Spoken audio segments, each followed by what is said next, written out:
सुरंग टाइप है। मैं आपको थोड़ा सा ऊपर से दिखाती हूँ। आज़ाद हिंद फौज के तीनों जनरल्स को इस कैद खाने में उनको बंदी बनाकर रखा गया था। 5 बार भी आए होंगे तो आप लोगों ने आज से पहले लाल किले की इस बावली को कभी नहीं देखा होगा।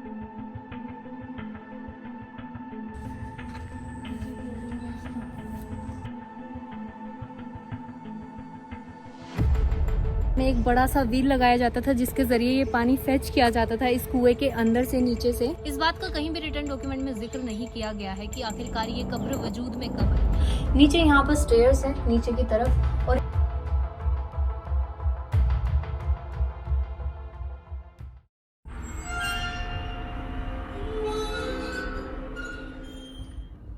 हाय guys, welcome back to my channel. मैं हूँ पास्ता और आज की इस वीडियो में मैं आ पहुंची हूँ दिल्ली के लाल किले में। आज की इस वीडियो में मैं आप लोगों को लाल किले के अंदर मौजूद प्रमुख संरचनाएं जैसे मीना बाजार, दीवाने आम, रंग महल, दीवाने खास, ये प्रमुख संरचनाएं नहीं दिखाने वाली। आज के इस वीडियो में के जरिए मैं आप लोगों को एक ऐसी विरासत दिखाने वाली हूँ जो लाल किले से भी 300 साल पहले बनाई गई थी और आज वो वर्तमान में लाल किले के अंदर ही मौजूद है।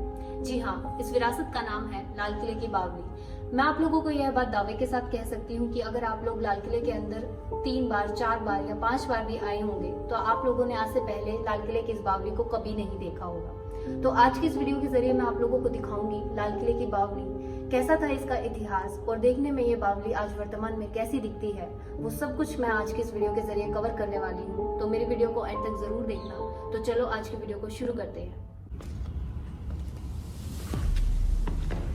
इस बावली में एंटर करने के लिए 2 तरफ सीढ़ियां बनी हुई हैं। अभी जिस सीढ़ी से मैंने एंटर किया है वो सीढ़ी ईस्ट की तरफ आकर निकलती है और जो दूसरी सीढ़ी है वो उस साइड निकलती है यानी नॉर्थ की तरफ। तो अब जब हम नीचे की तरफ आएंगे इन्हीं स्टेयर्स के जरिए हम उस बावली तक, उस टैंक तक पहुंचेंगे।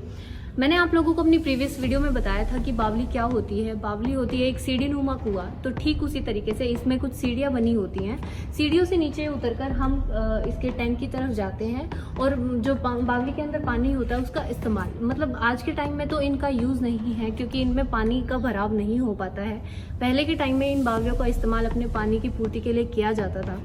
तो जो ये आप बावली देखोगे, आप इसका आर्किटेक्चर देख सकते हो कि इसमें कितने बड़े बड़े पत्थरों का इस्तेमाल किया गया है। मैं अगर आप लोगों को थोड़ा करीब से दिखाऊं तो यहाँ पर आप देख सकते हो कि जो पत्थर है कोई भी पत्थर सेम नहीं है। कोई ज़्यादा, किसी की मोटाई ज़्यादा है, किसी की कम है।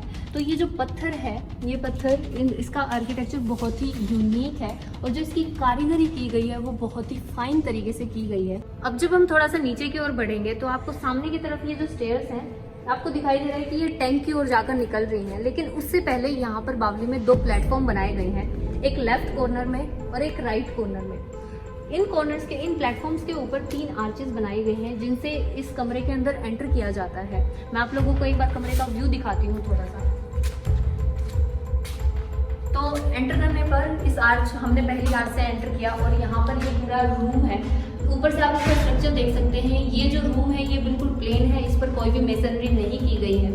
तो जब हम यहाँ से इस आर्च से, दूसरी आर्च से बाहर निकलते हैं तो सामने आप देखोगे कि यहाँ पर ये जो आर्चेस है राइट कॉर्नर वाली, उनको भरा गया है। यहाँ पर ईंटों का काम और यहाँ पर ये खिड़कियाँ लगाई गई हैं और ये वाली आर्चेस बिल्कुल ओपन है।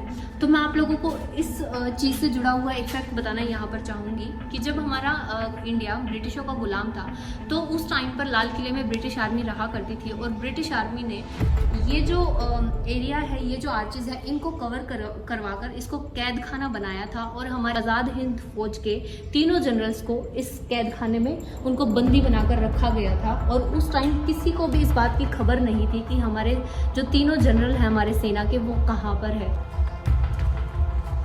तो अब जैसे ही हम राइट कॉर्नर की ओर आते हैं तो सामने आपको ये ये जो पहली आर्च है, यहाँ पर ये जो डोर आपको दिखाई दे रहा है, इसका दरवाज़ा आज के टाइम में टूट चुका है। यहाँ पर पहले दरवाज़ा हुआ करता था क्योंकि ये एक जेल के रूप में इस्तेमाल की जाती थी। और ये जो इसकी सेकेंड आर्च है, यहाँ पर भी ईंटों का काम किया गया है और फिर यहाँ पर ये पूरी खिड़की लगाई गई है। आप देख सकते हैं पूरी रेलिंग से इसको कवर किया गया है। और फिर ये थर्ड आर्च पे आते हैं तो यहाँ पर भी ये सेम चीज़ बनाई गई है। इन तीनों आर्चेस के बाद यहाँ पर एक चौथी आर्च बनाई गई है जो कि उनके कंपैरिजन में थोड़ी छोटी है। ये एक वे हुआ करता था जो बनाया गया था बावली की दूसरी ओर जाने के लिए। तो अभी हम इस वे के अंदर एंटर करेंगे, इस कॉरिडोर के अंदर एंटर करेंगे। तो मैं आपको दिखाती हूँ कि अंदर से ये बावली कैसे दिखाई पड़ती है, इसका कॉरिडोर कैसा है। तो अब जब हम अंदर आएंगे तो अंदर आने पर आप यहाँ देख सकते हैं कि यहाँ पर कोई भी लाइटनिंग का काम नहीं है। ऊपर से ये स्ट्रक्चर थोड़ा बहुत डैमेज हो चुका है और यहाँ पर ये एक सुरंग टाइप है। मैं आपको थोड़ा सा ऊपर से दिखाती हूँ। ये सीढ़ियाँ हैं जो कि ऊपर की ओर जाकर निकलती हैं।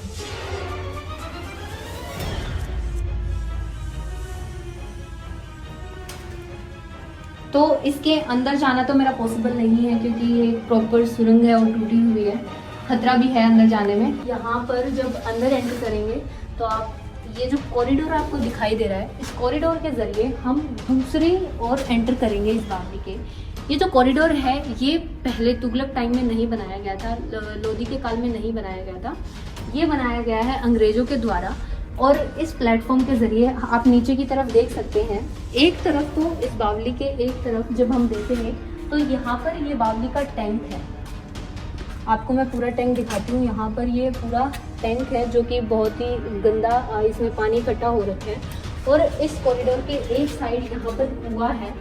तो जो कुआं आप देख रहे हैं, कुआं बहुत नीचे तक डीप है, लेकिन ये जो प्लेटफॉर्म है इस कुएं का ऊपर की तरफ, ये अंग्रेजों ने बनाया था।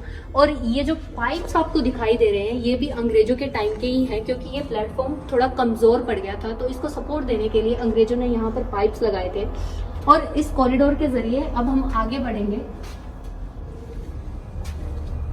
जैसे ही हम आगे बढ़ते हैं तो आप ऊपर की तरफ इसका कुएं का पूरा स्ट्रक्चर देख सकते हैं कि ये कैसा दिखाई पड़ता है। ऊपर यहाँ पर ये जो लकड़ी आपको दिखाई दे रही है, ये लकड़ी लगाई गई है। यहाँ पर किसी टाइम में पर्शियन व्हील होता था, उसके जरिए इसमें पानी फेच किया जाता था और जो कुएं का पानी होता था वो पूरे जो रेड फोर्ट का जो पूरा एरिया, उस एरिया में वो पानी जाया करता था। अब जब हम इस कॉरिडोर से थोड़ा सा आगे बढ़ते हैं तो सामने बढ़ने पर आपको दिखाई देगा कि ये कॉरिडोर यहाँ पर आकर खत्म हो जाता है और सामने वही वैसा ही रूम आकर, वो 3 आर्चेज और रूम आपको दिखाई देगा। सेम वही स्ट्रक्चर है, लेकिन उससे पहले सामने मैं आपको एक स्ट्रक्चर दिखाती हूँ जो बनाया गया है। यहाँ पर स्टेयर्स हैं नीचे की तरफ और ये जो है स्ट्रक्चर ये ऊपर की ओर जाता है। और यहाँ पर बहुत ही कूड़ा करकट है जिसकी वजह से मैं ऊपर जाने का रिस्क नहीं लूँगी क्योंकि सांप वगैरह कुछ भी हो सकता है। तो बाकी सेम वही ये रूम जैसा मैंने आपको स्टार्टिंग में दिखाया था, उन्हीं पत्थरों से यहाँ पर आर्चेस बनाई गई है और ये ऊपर की तरफ ये सेम दीवार। अब मैं आप लोगों को ऊपर से इस बावली का पूरा स्ट्रक्चर दिखाती हूँ कि ऊपर से देखने पर ये बावली कैसी दिखाई पड़ती है। तो थोड़ा आगे बढ़ने पर सामने ये वही स्टेयर्स हैं जिनसे मैं नीचे की ओर उतरकर उस टैंक की तरफ गई थी। और ये है वो टैंक जो ऊपर से देखने पर कुछ ऐसा दिखाई पड़ता है। और सामने आगे चलने पर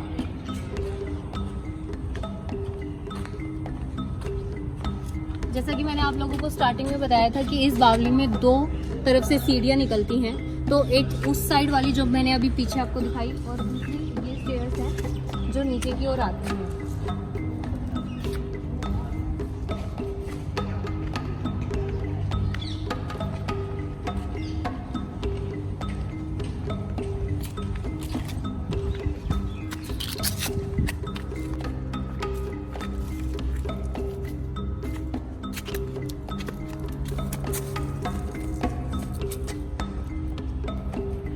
तो ऊपर आने पर ये जो स्ट्रक्चर आपको मैंने बताया था कि यहाँ पर ये लकड़ियों का काम किया गया है, तो सामने ये जो लकड़ियों का पूरा एक पोर्शन बनाया गया है, इसके ऊपर पर्शियन व्हील लगाया जाता था। इसी एरिया में एक बड़ा सा व्हील लगाया जाता था जिसके ज़रिए ये पानी फेच किया जाता था इस कुएं के अंदर से, नीचे से। ये कुआं काफ़ी डीप था, तो इसी के ज़रिए इस पूरे एरिया में, रेड फोर्ट के एरिया में पानी सप्लाई हुआ करता था। अब इस बावली से जुड़ा हुआ जो आखिरी और इंटरेस्टिंग एलिमेंट है वो ये कि इस बावली के कुएं की दीवार से सटी हुई एक छोटी सी कब्र बनी हुई है यहाँ पर। इस बात का कहीं भी रिटर्न डॉक्यूमेंट में जिक्र नहीं किया गया है कि आखिरकार ये कब्र वजूद में कब आई। कई लोगों का मानना ये है कि ब्रिटिश आर्मी जब यहाँ से चली गई थी और इंडियन आर्मी यहाँ पर रही थी लाल किले के अंदर, तो उस टाइम ये जो कब्र सामने आपको दिखाई दे रही है, उस टाइम ये कब्र वजूद में आई थी। तो ये था दिल्ली की सबसे बेहतरीन और महत्वपूर्ण बावली का इतिहास। कैसी लगी आज की मेरी ये वीडियो कमेंट सेक्शन में कमेंट करके जरूर बताना। और अगर आप लोगों को मेरी वीडियो पसंद आई हो तो मेरी वीडियो को लाइक, शेयर और मेरे चैनल को सब्सक्राइब करना ना भूलना। तो मिलते हैं अगली वीडियो में, तब तक के लिए बाय।